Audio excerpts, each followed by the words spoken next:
धार की तपती रेत पर इस वक्त सूरज सिर्फ आसमान में नहीं बल्कि जमीन पर भी आग बरसा रहा है। जैसलमेर में पारा 46 डिग्री पार कर चुका है, मगर इस भीषण गर्मी से भी ज्यादा लोगों को झुलसा रही है बिजली की मार। हालात ऐसे हैं कि घरों में लगे पंखे भी जैसे गर्म हवा उगल रहे हैं। कूलर बेअसर हो चुके हैं और पानी की मोटर जवाब दे चुकी है। तपती दोपहर में राहत देने वाली बिजली अब खुद एक बड़ी परेशानी बन गई है। लक्ष्मीचंद सवाल कॉलोनी के लोगों का गुस्सा आखिरकार सड़कों पर फूट पड़ा। वर्षों से चली आ रही लो वोल्टेज की समस्या ने अब विकराल रूप ले लिया है। नए मकान बनते गए, लोड बढ़ता गया, मगर बिजली व्यवस्था वहीं की वहीं ठहरी रही। पुराने ट्रांसफार्मर अब जवाब दे चुके हैं और नतीजा ये है कि रोजमर्रा की जरूरतें भी पूरी नहीं हो पा रही। कई बार शिकायतें, कई बार ज्ञापन, मगर हर बार सिर्फ आश्वासन मिला, जमीन पर कुछ नहीं बदला। सबसे चौंकाने वाली बात यह है कि नगर परिषद द्वारा ट्रांसफार्मर के लिए राशि जमा कराने के बावजूद भी काम अभी तक अधूरा पड़ा है। यानी कि समस्या सिर्फ तकनीकी नहीं बल्कि लापरवाही की भी है। जब पानी तक की किल्लत होने लगे, बच्चे और बुजुर्ग परेशान हो जाएं और रातों की नींद ट्रिपिंग छीन ले तो गुस्सा उबलना तय है। यही वजह है कि आज लोग एकजुट होकर जोधपुर विद्युत वितरण निगम लिमिटेड के दफ्तर पहुंच गए और साफ संदेश दे दिया कि अब और इंतजार नहीं होगा। अधिकारियों ने 3 दिन में समाधान का भरोसा तो दे दिया है, मगर इस बार लोगों का सब्र जवाब दे चुका है। अब उन्हें कागजों पर नहीं बल्कि जमीन पर ट्रांसफार्मर की जरूरत है। धार की इस तपती गर्मी में बिजली सिर्फ सुविधा नहीं बल्कि जिंदगी की एक जरूरत बन चुकी है। सवाल अब ये नहीं है कि समस्या है या नहीं, बल्कि सवाल यह है कि क्या 3 दिन बाद सच में हालात बदलेंगे या फिर आग सिर्फ रेत ही नहीं, व्यवस्था की सच्चाई भी उजागर करती रहेगी। आज हमारी कॉलोनी साउल कॉलोनी कम से 20 साल हो गए नगर परिषद द्वारा काटी गई है और अभी तक लाइट की बहुत बड़ी समस्या है। पंखा तक नहीं चल रहा, 20 साल हो गए। हम एसी साहब से मिले, एसी साहब ने हमें 3 दिन का आश्वासन दिया कि आपको ट्रांसमीटर लगाया जाएगा। इसके लिए मैं एसी साहब के पास है, एसी साहब ने संतुष्ट जवाब दिया है कि हम 3 दिन के अंदर हम लाइट कनेक्शन करवा देंगे। भीषण गर्मी का प्रकोप, भीषण इतने लोग परेशान हो रहे हैं, भीषण गर्मी है, लाइट का लट्टू तक नहीं चल रहा। कॉलोनी के नगर परिषद द्वारा कॉलोनी काटी गई है। केवल वोल्टेज का इशू है या ट्रिपिंग का भी इशू है? ट्रिपिंग, वोल्टेज, सब चीज का सिंगल लाइन चल रही है। मेरा नाम जेतमाल सिंह है। जेतमाल सिंह जी, कितनी परेशानी हो रही है इन वोल्टेज समस्या? परेशानी होगा, नाइट में पंखो चले को नहीं,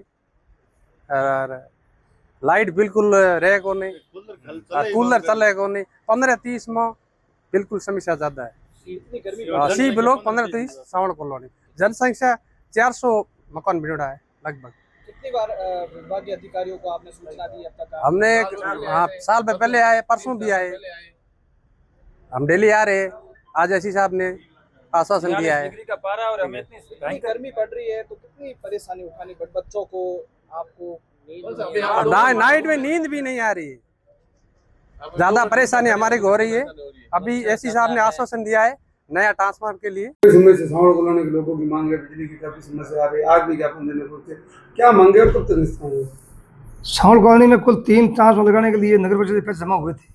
1 ट्रांसफार्मर लगा दिया, 2 ट्रांसफार्मर उनके जो लोकेशन लगाने के लिए पूर्व में काफ़ी विवाद हो गया था, लगा नहीं पाए थे। अभी ये लोग वापस आए हैं तो उन्होंने कहा कि अभी हमारे सहमति है और विवाद खत्म हो गया है।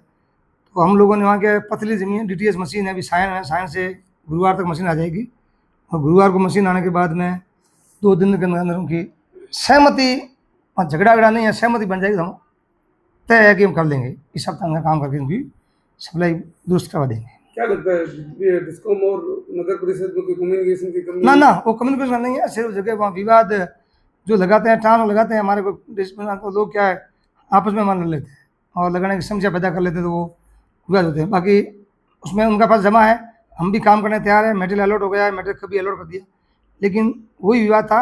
अब ये कह रहे हैं कि हमारे विवाद है, हल हो गया है, तो हम लगा देंगे निश्चित। हमने पूरे साल भर इसके बारे में काफ़ी मेहनत भी की है और किया भी है। पिछले साल से थोड़ी शिकायतें कम आ रही है, लेकिन गर्मी एकदम, यहाँ का गर्मी बहुत बढ़ गई थी और इस गर्मी के अंदर हमारे जो शादी के विवाह के दौर बहुत ज़्यादा हो गए। तो यहाँ की जो होटलों में सभी में एसी बहुत लगे हुए, सभी के सभी बुक हो गए। एकदम हमारे ज़्यादा समझा नहीं है। कलाकार कॉलोनी में थोड़ी समझा बहुत ज़्यादा आ गई थी कि वो रात के समय में 10-12 होटलें थी, पूरी बुक हो गई थी और सामान्य से लोड डबल हो गया। हमारा वहाँ 100 एम लोड चलता है, वहाँ एकदम 200 लोड हो गया और पुरानी केबल थी वो जल गई। फिर हमने उसी को ठीक करा के जमा कर गए और सेकेंड डे पूरा दिन पूरी धपती धूप के अंदर, इतनी तपती धूप थी, उसके अंदर भी हमारे स्टाफ ने काम करके और जो कलाकार कॉलोनी की समस्या को स्थायी रूप से उसका हल कर दिया है। आगे क्या तैयारी आगे करनी बाकी हम अभी हमारे कनिष्ठ अभियंता, अभियंता और सभी स्टाफ को निर्देश कर दिया है कि एक तो समस्या जैसी आती है तुरंत जाओ, लेकिन थोड़ी सी मैं आपसे निवेदन कर दूं और जनता से भी इसका आपके माध्यम से आग्रह करना चाहता हूं कि दिन में जो 2 बजे को 4 बजे के बीच में धूप बहुत ज़्यादा होती है, उस समय कोई हमारा फॉल्ट आ जाता है तो थोड़ा उस समय काम करने में समस्या आती है कि पोल है, स्ट्रक्चर है लोहे का, इतना गर्म होता है कि हम एक तो स्टाफ सेट के ऊपर काम नहीं करता, दूसरा हम पूरी उस एक किसी कॉलोनी की लाइट बंद करने के लिए पूरा फीडर को काटते हैं तो भी बाकी लोगों के साथ भयंकर अन्याय हो जाता है, तो थोड़ा उसमें समय लगता है। लेकिन मैं अनुरोध करूँगा कि बाकायदा हम सुन रहे हैं, देख रहे हैं, पूरी मॉनिटर करें, समस्या को ध्यान देंगे। और बाकी हमने सबको दिया निर्देशित कि जहाँ कहीं भी समस्या हमें डिटेक्ट होती है तुरंत हम सेकेंड डे सुबह 6 से 8 बजे 9 बजे तक शटडाउन लेकर सुबह के टाइम में काम करने के लिए प्रयास करेंगे। और दूसरा मैं भी कहता हूँ कि किसी इंडिविजुअल 1-2 घरों की सप्लाई बंद हो उसके लिए आप दिन के टाइम थोड़ा सहन करें, क्योंकि तपती धूप में कर्मचारी भी पोल पे छठ काम करने में थोड़े वो बहुत बड़ी समस्या होती है। और बाकी मैं विश्वास दिलाता हूँ कि आपके ज़िले में सप्लाई बेहतर के लिए हम पूरे प्रयास करेंगे।